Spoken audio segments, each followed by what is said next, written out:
Natural life which खुश आमदीद वेखण वाले नूं अस्सलाम वालेकुम।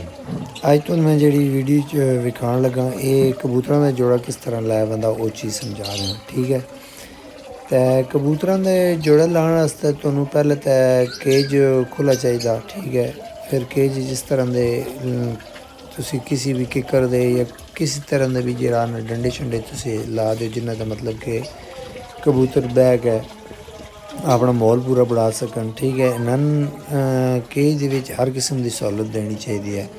ठीक है, दाने पानी मतलब घास या कोई भी जगह बनानी चाहिए है ब्रीडिंग वास्ते। हुण जिस तरह के तुसी वेखो ना बकायदा थल्ले घास रखा तो उस कबूतरियां बह के अंडा दे छड़िया। हुण नर बैठे आने तो नर उड़सी फिर उस तो बाद मादी आवे सी, ये सीन सारा चलता रहा। माशाल्लाह 2 अंडे दिते भी और अपना प्रॉपर वो अंडे नूं सेक रहे हैं।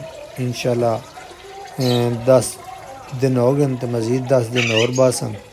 ठीक है, तो इन्होंने बच्चे निकले सन बकायदा वेखे ने साफ पानी दाने नाल ही दाने भी अगे रखे हुए हैं ताकि ज़्यादा जहमत भी ना आवे। उठन दाने खान तो खा के अपनी जाई तो वापस बह जान।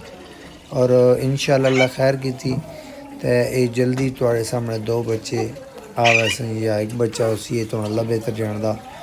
और इंशाल्लाह जो बच्चे आते गए तो मैं थोड़ा वीडियो शेयर कर देता। मेरी वीडियो अच्छी लगे तो लाइक शेयर सब्सक्राइब कर छोड़े। अल्लाह हाफिज़।